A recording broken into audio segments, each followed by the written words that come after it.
Olá pessoal, então esse vídeo é para a gente conversar um pouquinho sobre o que foi tratado na primeira aula de biologia molecular. Então é um resumo dessa aula presencial que foi dada, tá bom? Então vamos lá. Então foram tratados nessa aula o surgimento da biologia molecular, os primeiros estudos, a relação dessa biologia molecular com a genética, os principais pesquisadores, os primeiros principais pesquisadores, e o modelo de DNA proposto por Watson e Crick. Na verdade, esse tema ele foi só esse modelo de DNA ele foi apresentado de maneira mais superficial e a gente vai aprofundar ele, no nosso próximo encontro. Então vamos começar aqui, com a descoberta do DNA. Então a parte histórica, vamos falar sobre a parte histórica. Então o DNA ele foi estudado primeiramente, ele foi descoberto por um bioquímico alemão, tá? Lá em 1869. E ele estudou células, os glóbulos brancos, que estão presentes no sangue, Ele estudava o material contido no pus, gente? O pus que eram obtidos dos ferimentos que eram infeccionados, das ataduras, tá? Eles eram isolados dessas ataduras de ferimentos infeccionados. Então, isso foi em 1869. Continuando, Então, houve essa curiosidade de saber do que era formado o DNA. Então, a análise desses núcleos, desses glóbulos brancos, permitiu encontrar algumas substâncias, tá? Que eram originadas desse material. E foi então detectado a presença de grande quantidade de fósforo, de nitrogênio, foi estudado também que se tratava de uma substância de natureza ácida, tá? Então Mitchell chamou esse composto, nesse primeiro momento, tá, de nucleína. Deu nome para o DNA. O primeiro nome do DNA foi nucleína. Mais tarde, essa substância dos núcleos, nucleína porque é encontrada no núcleo, ela foi também encontrada em outras células, tá? Que foram células gema de ovo, da galinha, espermatozoide de salmão, que também foi estudado. Em 1880, outros pesquisadores, mais ou menos em 1880, Kossel e Altman, demonstraram, gente, que as nucleínas que foram estudadas lá por Mitchell, que elas tinham uma grande quantidade de bases nitrogenadas. Por isso que tinha muito nitrogênio na nucleína. Então, ela era rica em bases nitrogenadas. E Altman, ele estudando mais a nucleína, tá? Ele confirmou que ela realmente tinha natureza ácida e passou a chamar essa substância, que era a nucleína, de ácido nucleico, que nós sabemos que é o DNA, E começou a denominar essa substância de ácido nucleico. O material no início, mais usado para o estudo dessa substância foi o timo de bezerros, Então, por isso também que ela também foi chamada de ácido timonucleico também. E a degradação desse ácido timonucleico, ele liberava grande quantidade de bases púricas, que foram denominadas de adenina e guanina, e também dois tipos de bases pirimidínicas, que foram denominadas de citosina e timina. Então, a quebra do DNA gerava a produção de bases purínicas e pirimidínicas, de adenina, guanina, citosina e timina. Além disso, foi demonstrado também a presença de fosfato, tá? E também de açúcares. Açúcares com 5 carbonos, esses açúcares passaram a ser chamados de pentoses. Penta é 5, gente? O que é ose? Ose é um sufixo para açúcar. Então, pentose é um açúcar de 5 carbonos. e o ácido o fósforo estava presente na molécula, formando um grupo fosfato, né? E o seu derivado, que é o ácido fosfórico. Então, olhem bem para essa figurinha aí de um nucleotídeo, tá? Olhem bem para a pentose. A pentose é essa molécula central, né? Deixa eu ver se eu consigo pegar uma... Normalmente tem ferramentas aqui, tem. Então, olha aqui para a pentose, né? Essa pentose, ela possui esses carbonos, a gente precisa saber isso daqui. O carbono 1, 2, 3, 4 e 5. E olha o que acontece aqui. A gente vai estudar isso com mais calma, mas nesse carbono 1, que é o mais próximo do oxigênio, a gente conta aqui no sentido horário, né? Vocês vão encontrar uma base nitrogenada ligada a esse carbono 1. E ao carbono 5', nós vamos encontrar o grupamento fosfato. Então, gente, isso aí é importante, por quê? Porque essa estrutura, né, essa relação aqui dessa numeração de carbonos, 1 linha, 2 linha, 3 linha, 4 linha, 5 linha da pentose, ela vai ser importante para entender a estrutura do DNA. Então, fiquem atentos a essa numeração, tá? Continuando. Sai daí, só um minutinho que eu tentar. Opa, deu algum erro aqui no... Desculpa, gente. Deixa eu voltar aqui. Aconteceu algo que eu não estou conseguindo voltar para a tela inicial. Poxa, vamos lá. Continuando então, nosso vídeo. Mais tarde, estudando também esses ácidos nucleicos, em 1900, descobriu-se, né, estudando as leveduras, a presença de outras bases nitrogenadas, que era a uracila, tá, no RNA, aqui já foi um estudo, então, do RNA. Então, foi encontrado essa uracila, tá, e essa uracila, ela é... Enquanto no DNA nós encontramos a timina, no RNA nós encontramos a uracila como uma base nitrogenada substitutiva, vamos dizer assim, né?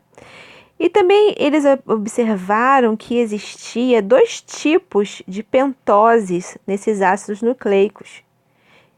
Uma que continha oxigênio aqui ligado ao carbono 2 linhas, verifica aqui esse OH ligado ao carbono 2 linha, mas existia também outro tipo de pentose, onde não tinha o grupamento OH no carbono 2 linha, tinha apenas um hidrogênio mesmo ligado a esse carbono 2 linha, tá? Quem tinha OH foi chamado de ribose, né? Ribose.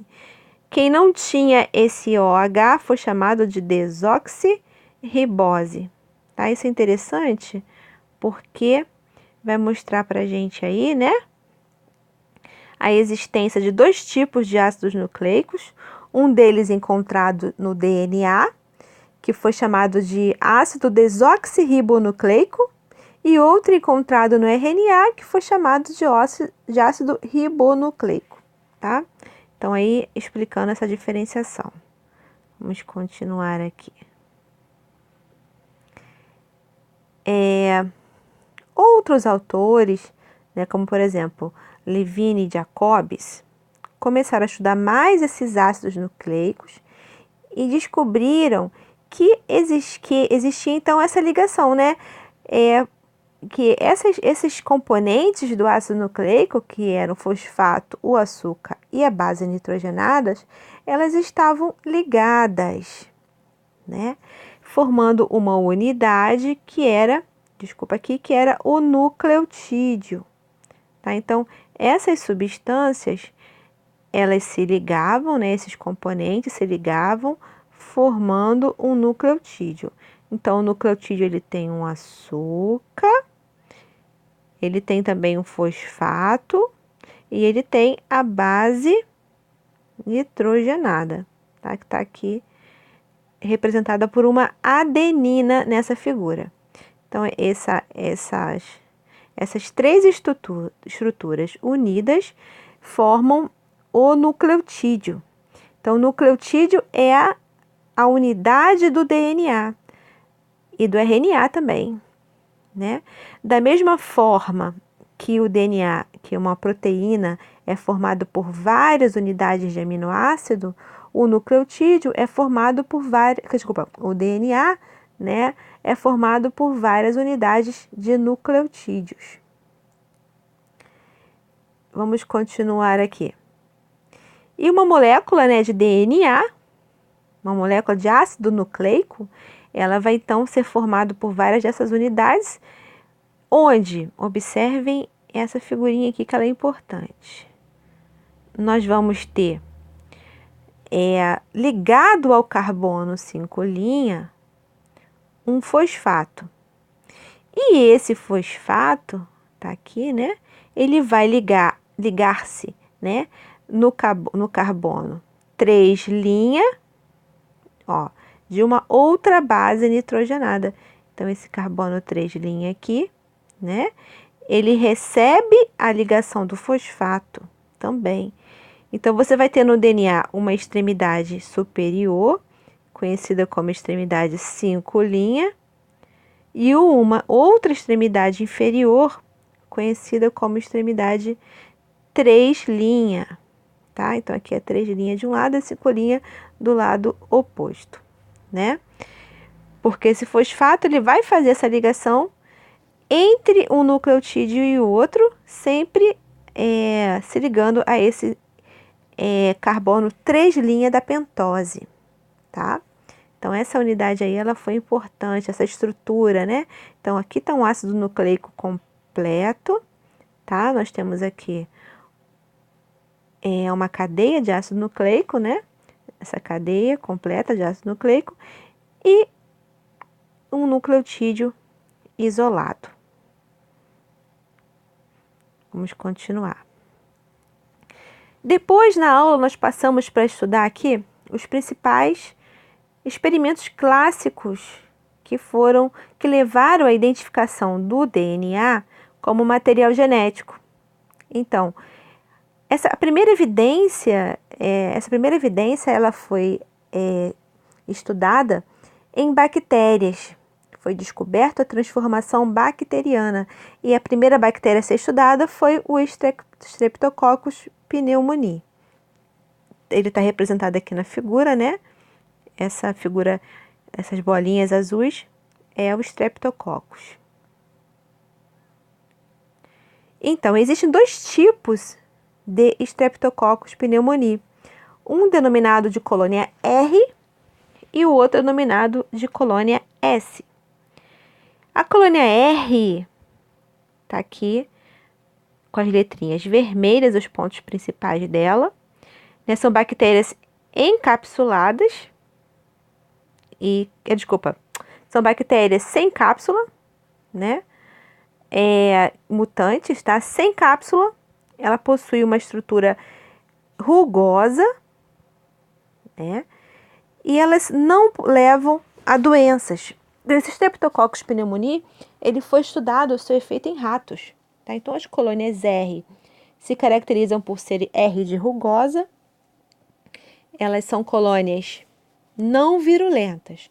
Elas não levam a doença e a morte nos ratos. Então, aqui são as características das colônias R. E nós temos também colônias que são chamadas de colônias S, né, do inglês liso, tá?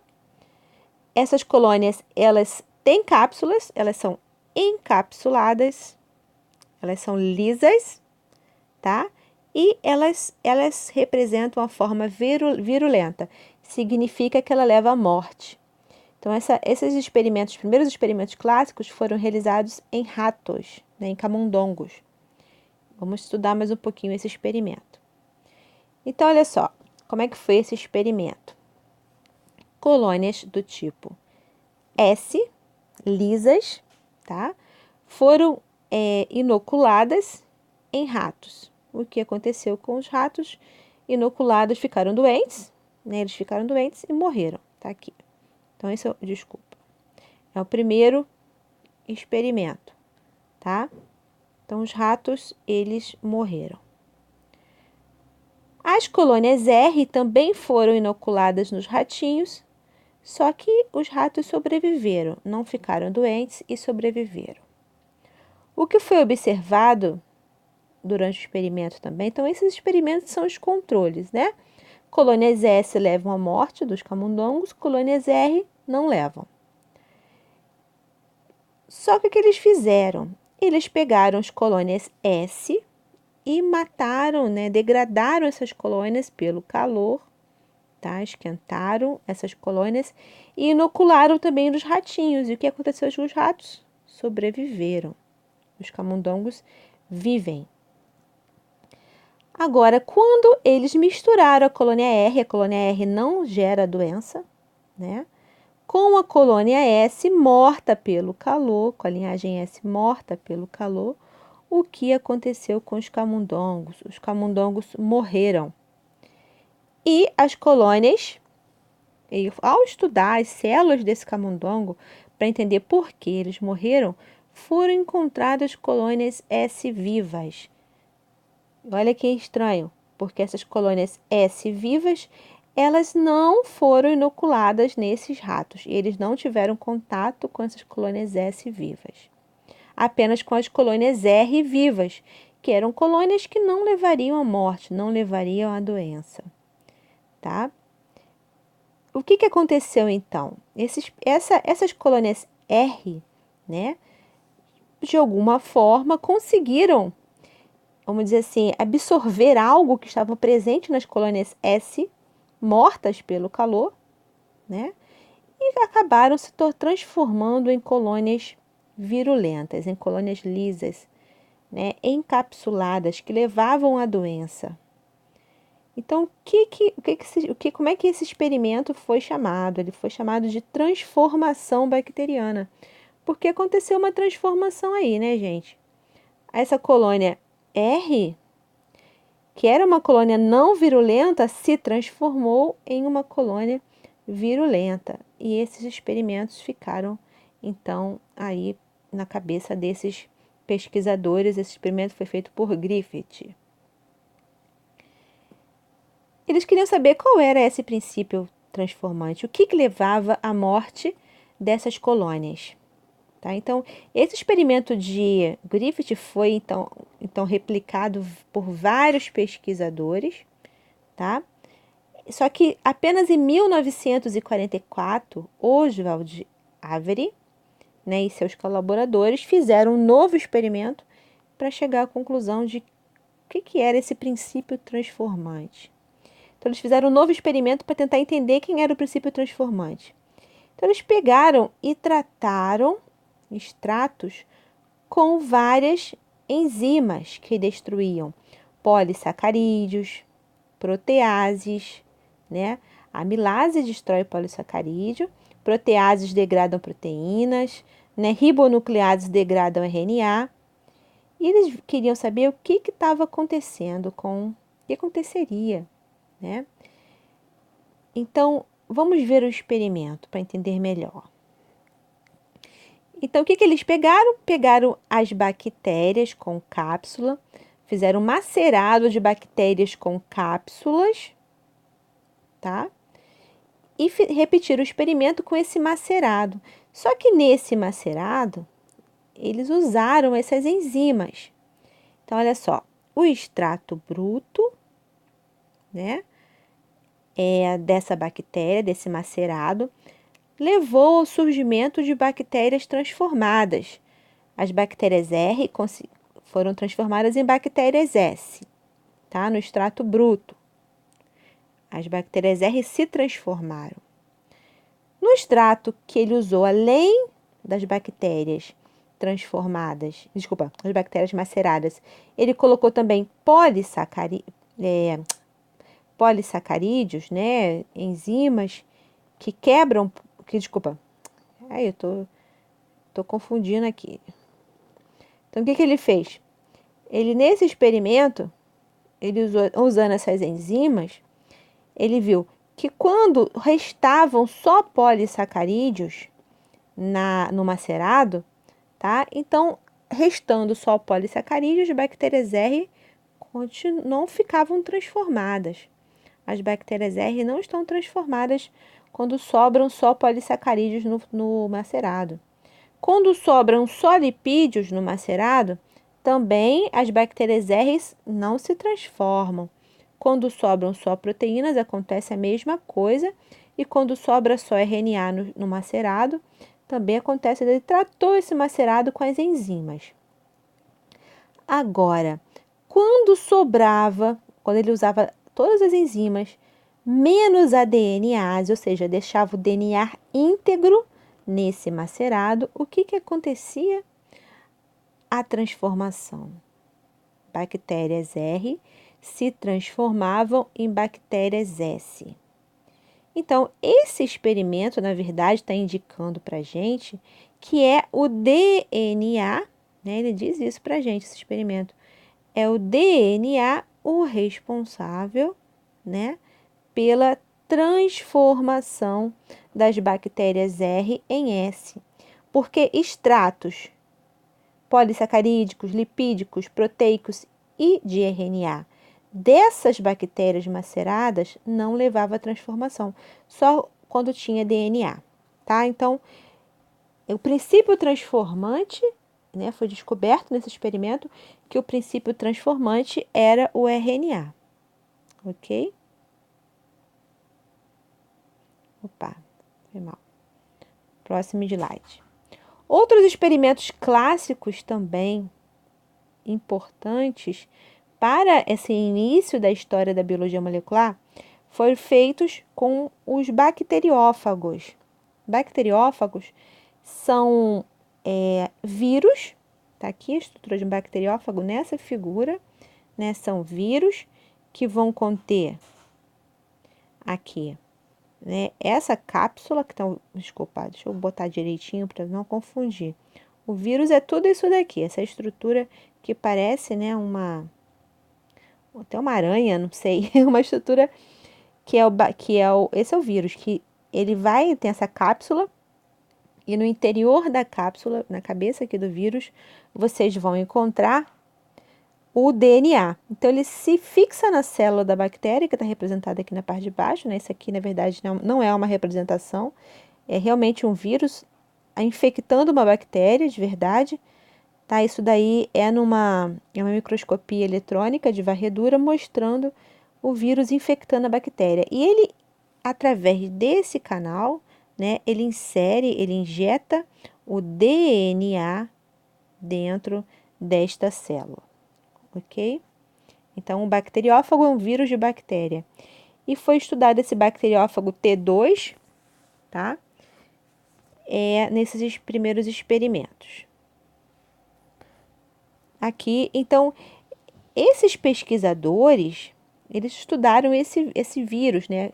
Esse bacteriófago, que pode ser chamado só de fago também. E eles perguntaram, será que é o DNA mesmo? Foi um outro experimento para ver se comprovar ou não, testar a hipótese de ser o DNA mesmo, né? O material genético, o material hereditário, o princípio transformante. Será que era o DNA mesmo? Eles pesquisaram isso novamente, tá?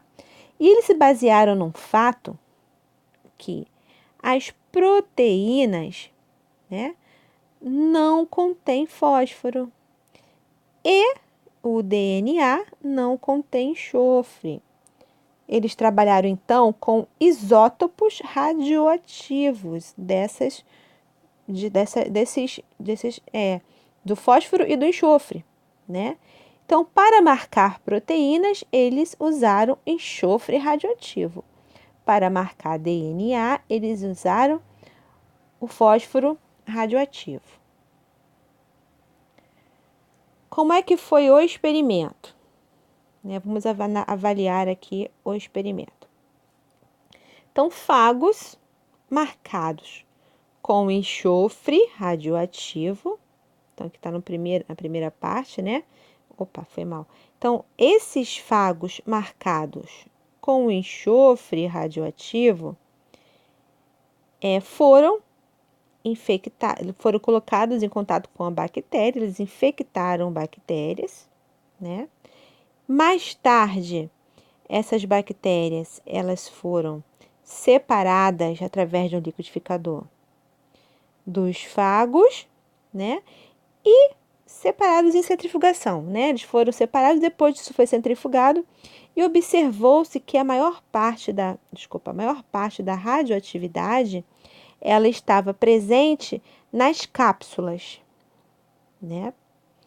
Em relação ao fósforo, que eles fizeram a mesma coisa, usaram fósforo radioativo, colocaram em contato com as bactérias, né, os fagos em contato com as bactérias, os fagos infectaram as bactérias e após a separação encontraram a maior parte da radioatividade dentro das bactérias e não nos fagos, tá?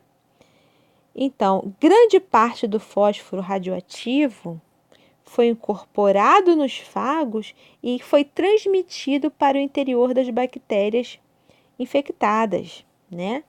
Essa radioatividade, ela inclusive aparecia nas outras gerações, né? Na progênese, né? Dos fagos, tá?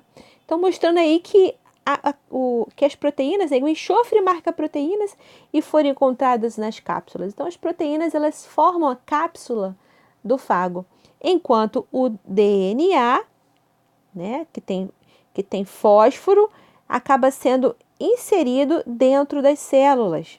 Então, esse DNA que é injetado no interior das células, foi isso que foi descoberto utilizando esses experimentos com os fagos T2, tá?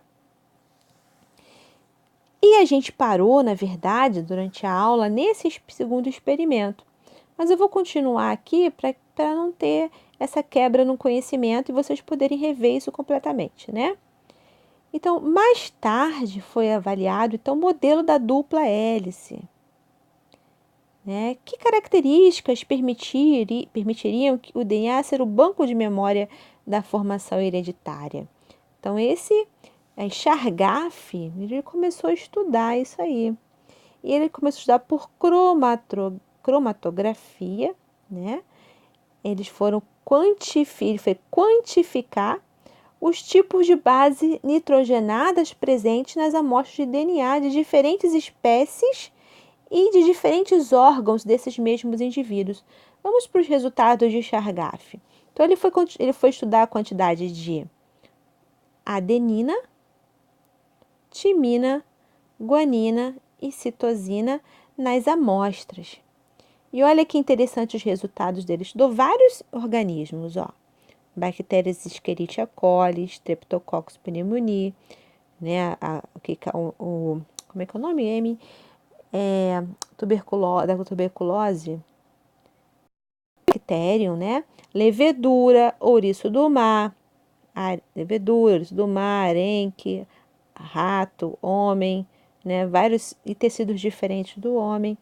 Olha o que foi observado em relação à quantidade desses componentes. Foi observado que a composição, que a quantidade deles variavam de espécie para espécie, de organismo para organismo.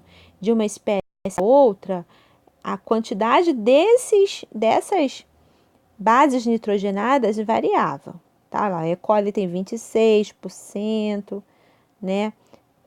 Se você olhar o ser humano, ele nós temos aqui, ó, 30%, em torno de 30%. Então, variava em relação à espécie. Mas ele encontrou uma coisa interessante aqui, que a quantidade, né, de adenina, ela era estatisticamente, né, semelhante, olha só, a porcentagem da adenina era semelhante à porcentagem da timina, enquanto a porcentagem de citosina era semelhante à porcentagem de guanina. Em todas as espécies isso acontecia, essa semelhança de porcentagem. Tá? Estatisticamente não era tão diferente a quantidade de adenina e citosina, de timina e de guanina e citosina. Tá? Eles observaram isso. E essa era uma formação importante. Mais tarde isso foi explicado, tá? por outros, nesse aqui foi de Chargaff, esses experimentos.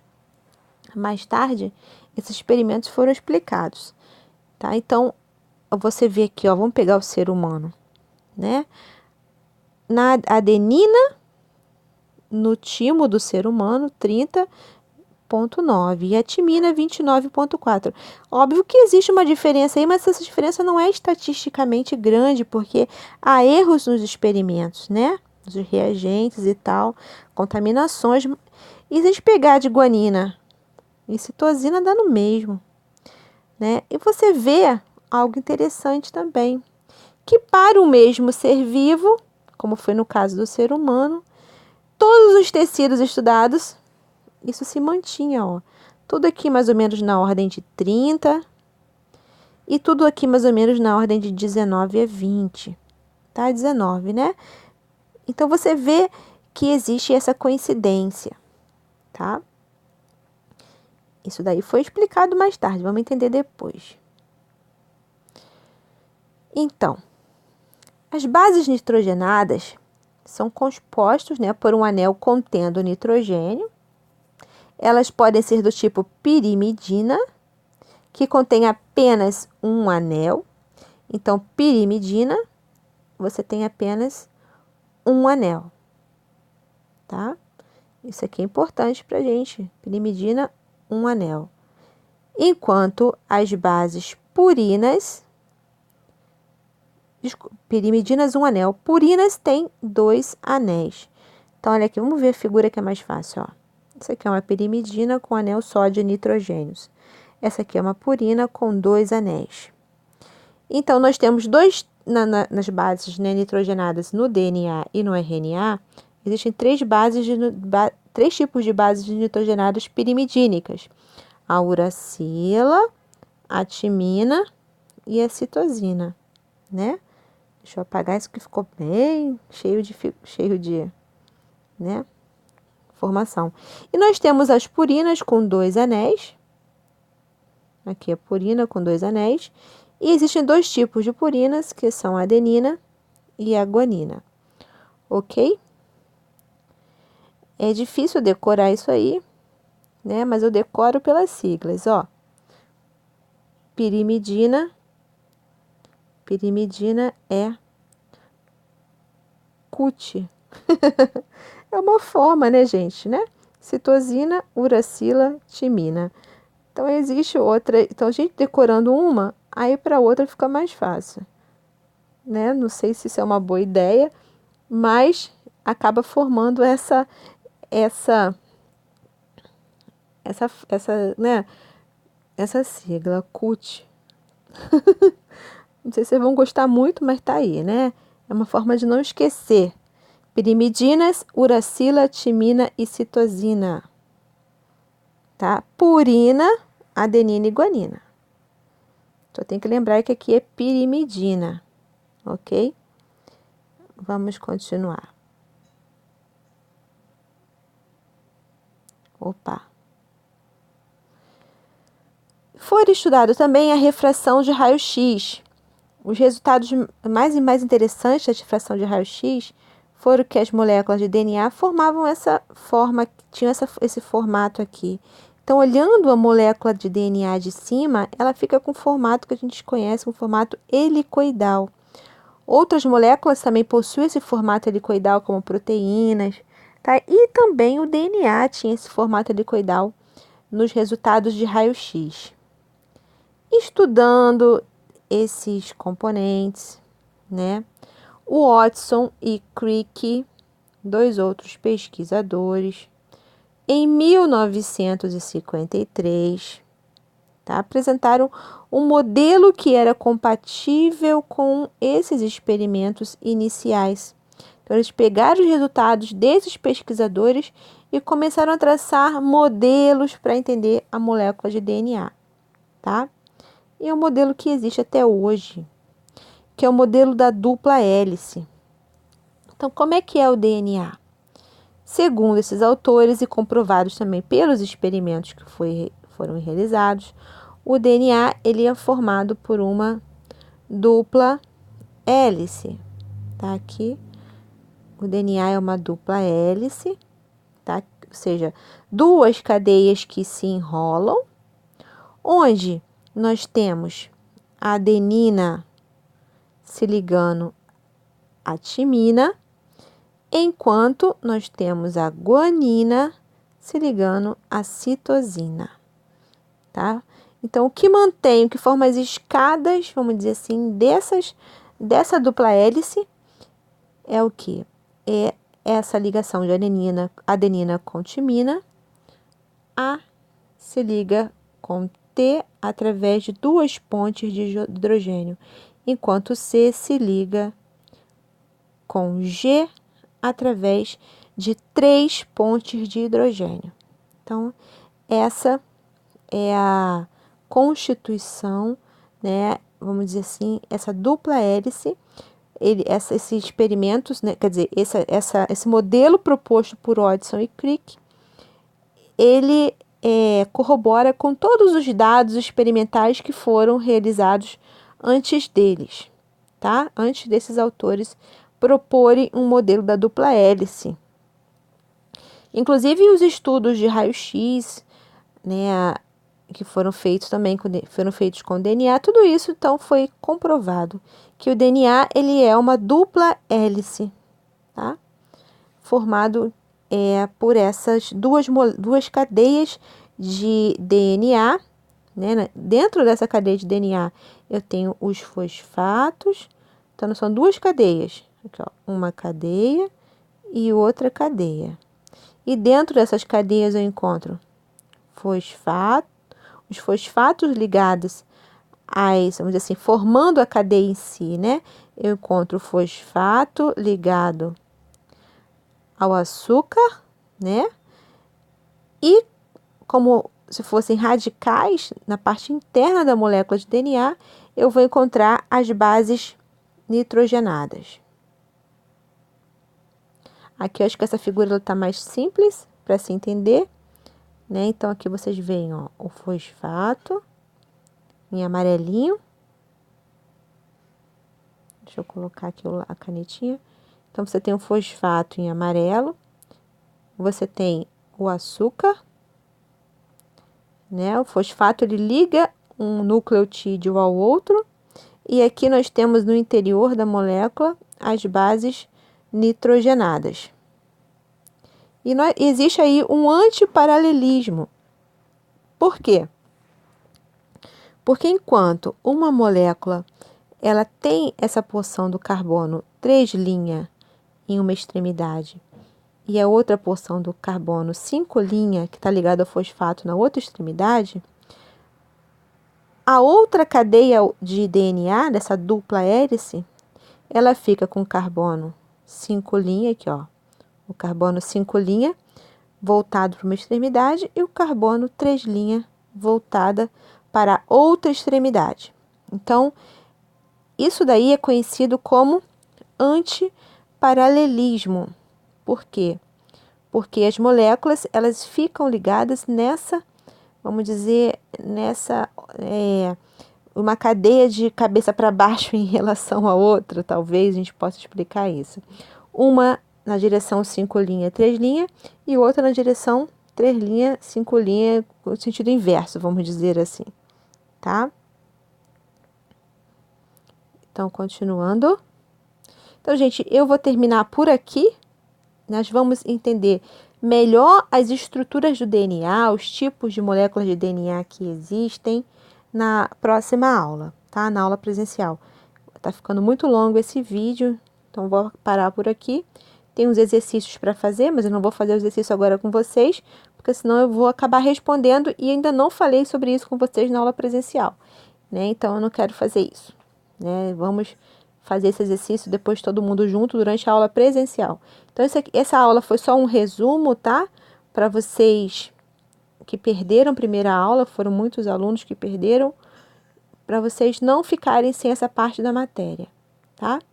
Um abraço grande para vocês, vejo vocês na quinta-feira, agora próxima, na nossa aula. Um abraço.